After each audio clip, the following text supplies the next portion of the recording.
C'est à mon tour maintenant de faire apparaître Kevin Dupont.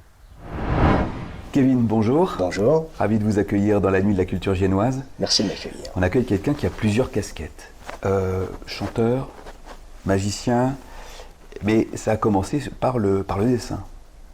Effectivement, j'ai commencé mes activités artistiques par le dessin. J'ai été passionné depuis tout petit par la bande dessinée et ça a été mon premier métier avant de faire du spectacle professionnellement. J'ai été un dessinateur professionnel à faire beaucoup d'illustrations notamment pour des éditeurs.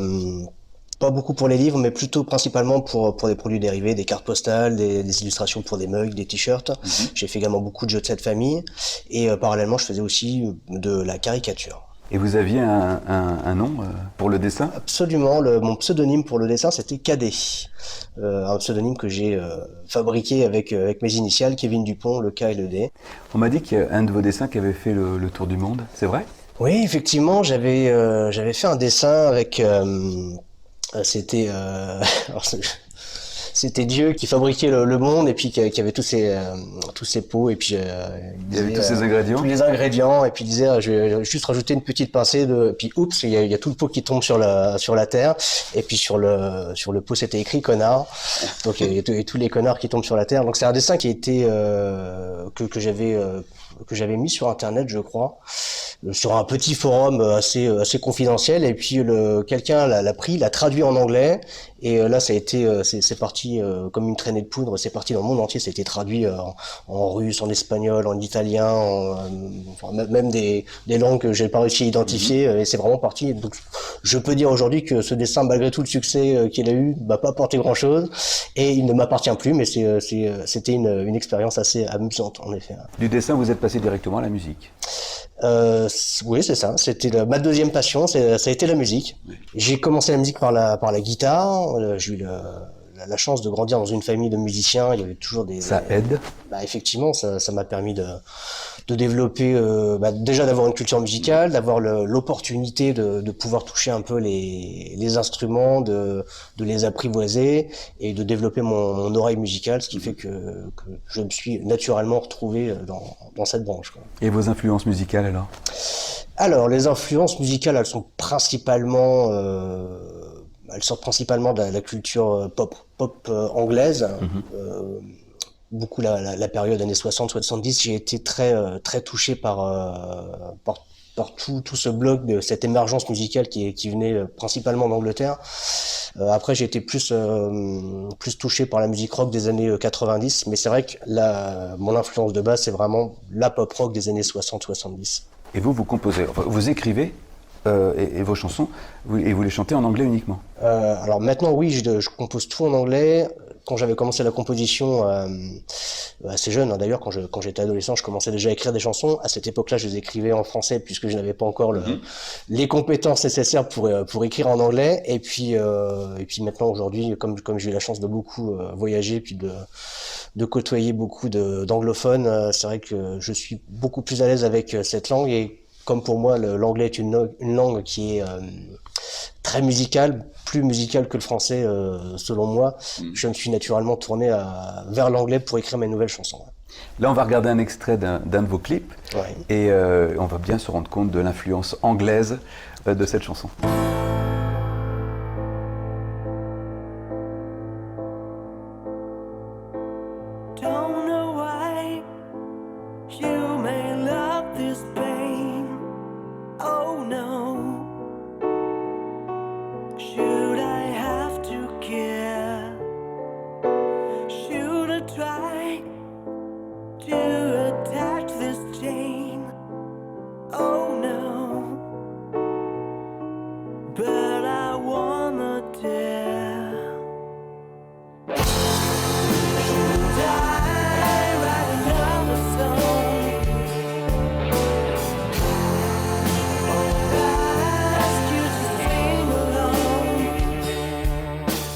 Tell me how you want to be blamed.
les influences sont là, mais moi je trouve que c'est très Kubrick dans l'ambiance.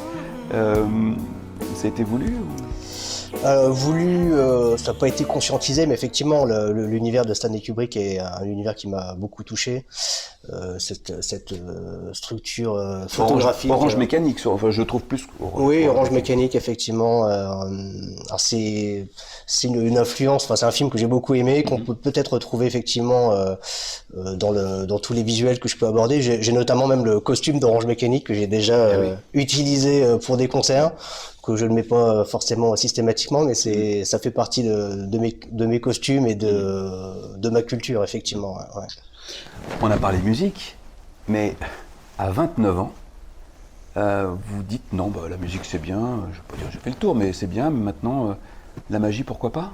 Comment c'est venu? Alors la musique, elle a toujours perduré. J'ai toujours continué la musique en parallèle, mais effectivement, à l'âge de 29 ans. Mais la magie, c'est additionné à ça. Effectivement, ouais. C'est vrai que alors je suis tombé dans la magie très tardivement. 29 ans, c'est très tard pour devenir, en tout cas pour s'initier à la magie. C'est mon frère à la base qui était mon frère avec qui je fais de la musique, qui s'intéressait beaucoup à la magie, et puis il me disait c'est génial, je suis en train d'apprendre la magie des pièces, il faut absolument que tu vois ça. J'ai un DVD d'ailleurs si tu veux apprendre. Puis je lui dis non, pas spécialement, ça m'intéresse pas plus que ça. J'avais une image très ringarde de la magie. Pour moi, un magicien, c'était forcément le chapeau de forme, la boîte avec les étoiles, le petit lapin. Oui, quelque chose de très très vieillot et qui me faisait pas du tout rêver. Et puis donc il m'a prêté ce DVD pour apprendre la magie des pièces, que j'ai visionné des mois et des mois bien après qu'il me l'ait prêté. Et je suis littéralement tombé amoureux de la discipline, le close-up. Alors le close-up, c'est une discipline de la magie que je ne connaissais pas du tout.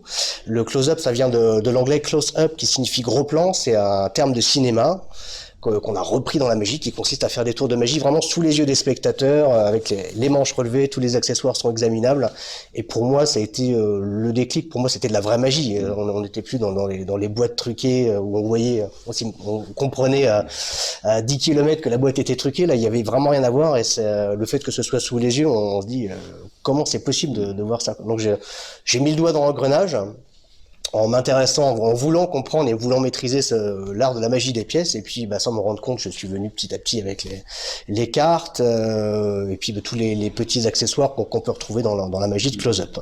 Le close-up, ça fascine les gens parce qu'ils ont l'impression qu'ils vont voir le tour, parce que c'est sous leurs yeux. Donc peut-être que la technique, vous allez me dire peut-être l'inverse, mais la technique, c'est peut-être d'être rapide sur un tour pour éviter cela. Rapidité, pas forcément. Au contraire, il faut essayer plutôt de privilégier la fluidité. Donc la rapidité, ça peut être contre-productive. Les méthodes qui pourraient consister à détourner l'attention doivent se faire plus subtilement que le côté rapide, et plutôt à travailler sur le côté contrôle de l'attention, à savoir gérer toutes les tensions, les relâchements, savoir gérer les temps forts, les pauses, et puis emmener le spectateur là où on a envie d'emmener. Pas forcément pour détourner l'attention, mais pour préparer le spectateur à vivre pleinement l'expérience magique. Il y a un crescendo dans un tour de magie?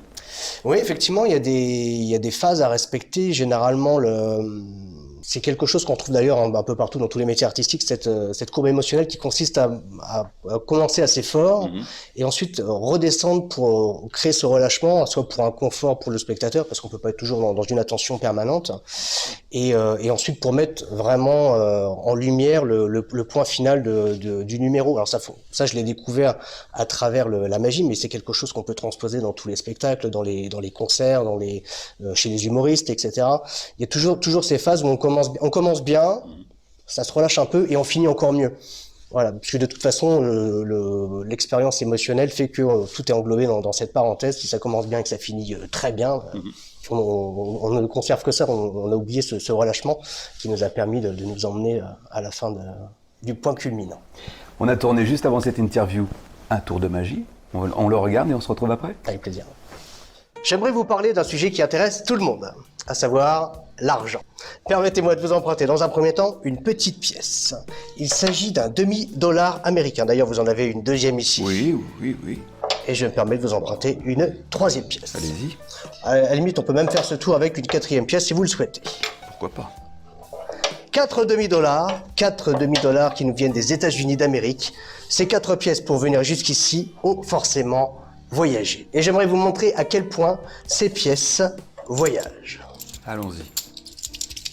Si vous avez un peu d'imagination, peut-être que vous arriverez à voir la première pièce passer d'une main à une autre. Eh bien, je n'ai rien vu. Ça va se faire toujours tout doucement, il n'y a aucun problème. 3 pièces en main, une pièce sur la table, une pièce qui a déjà voyagé, Oui. et 3 pièces qui ne demandent qu'à voyager. Si vous écoutez un peu, peut-être que vous arriverez à entendre la deuxième pièce passer d'une main à une autre. Là, j'entends. C'est normal. 2 pièces en main droite et 2 pièces en main gauche. 2 pièces en main gauche, 2 pièces en main droite. Pour la troisième pièce, toujours très facile, ça passe. Pour la dernière, on va le faire au ralenti, comme ça vous arriverez bien à voir comment ça fonctionne. Vous pensez, bien sûr. Toujours tout doucement, attention, 1, 2, 3, ça passe. Complètement. Bravo.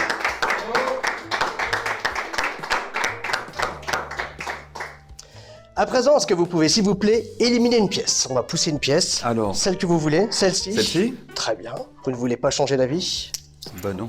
Bah non. Ce sont toutes les mêmes, donc ce sera celle-ci. Effectivement. Je vais vous demander votre main. Il ne s'agit pas d'une demande en mariage. Allez. Je vais vous confier les 3 pièces Oui. qui restent. Je vais vous demander de fermer votre main, de la retourner. Nous allons mettre sur le dessus de votre main la 4e pièce. La pièce que vous avez Ma pièce. éliminée. Effectivement. Je vous ai expliqué tout à l'heure que ces pièces avaient légèrement tendance à voyager et j'aimerais vous montrer à quel point ces pièces font des choses extraordinaires. Est-ce que vous avez senti quelque chose passer? Non. C'est normal, l'argent n'a pas d'odeur. Oui. Est-ce que vous pouvez, s'il vous plaît, Et retourner là, votre la main et surprise. l'ouvrir? Est-ce que vous avez la Une, 4e pièce? 2, Effectivement. 3 et 4. Très bien. Le secret est très simple, en fait, c'est que vous avez éliminé la seule pièce truquée. Regardez, en plus gros, on voit mieux.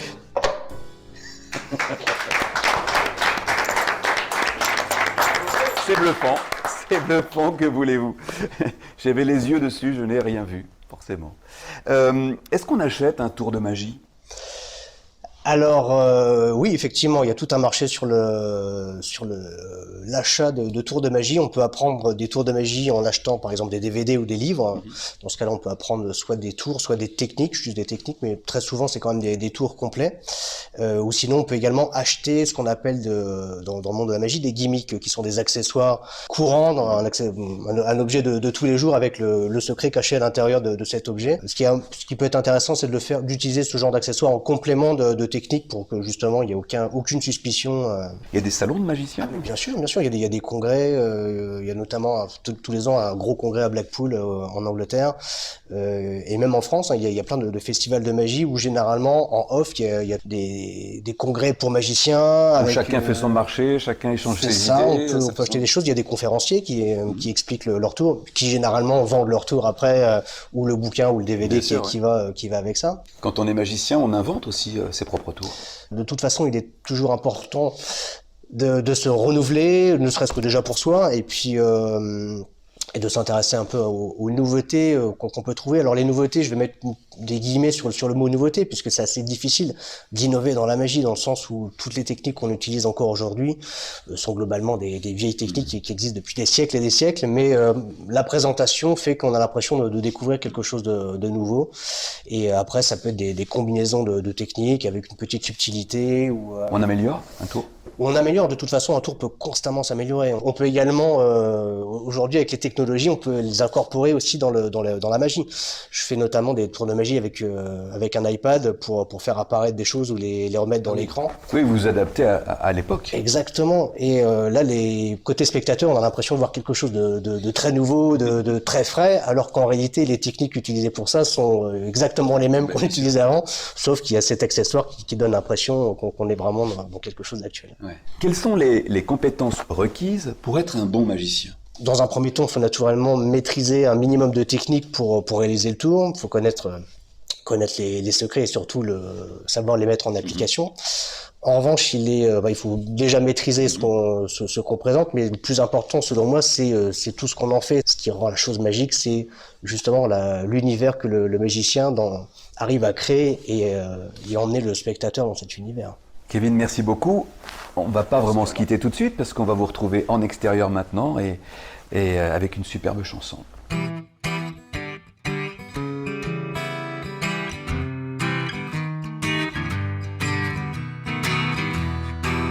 I'm in love, but I feel fine. Did you know? I am gonna make you mine. Did you know? Will I tell you that I want to make love with you? If I dare to talk to you.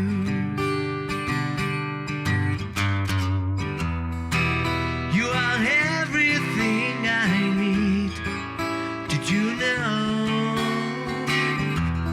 So I hope I will succeed. Did you know? Will I tell you that I want to make love with you? If I dare to talk to you. Everybody wanna be a lover. How could I get through? I wanna be your man. I wanna get you.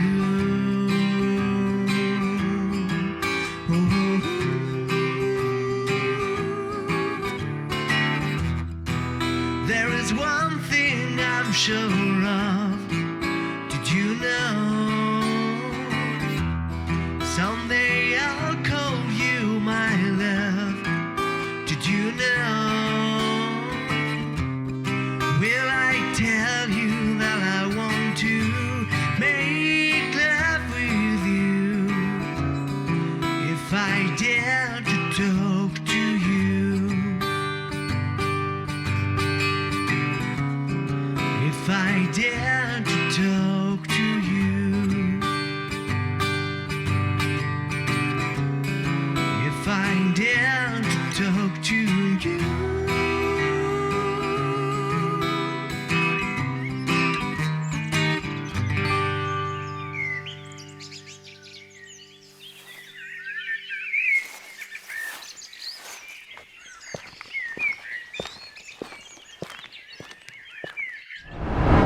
If I Dare to Talk to You, Kevin Dupont, filmé sur le très beau site de l'écluse de Mantelot à Châtillon-sur-Loire. Alors si vous désirez que Kevin vienne animer vos mariages, vos colloques, vos soirées, qu'il passe comme ça de table en table pour des tours de magie, mais pour chanter aussi, car c'est un musicien-chanteur, ne l'oubliez pas, toutes les infos sont actuellement en train de défiler à l'écran. Joignez-le, contactez-le, il sera ravi de vous rencontrer.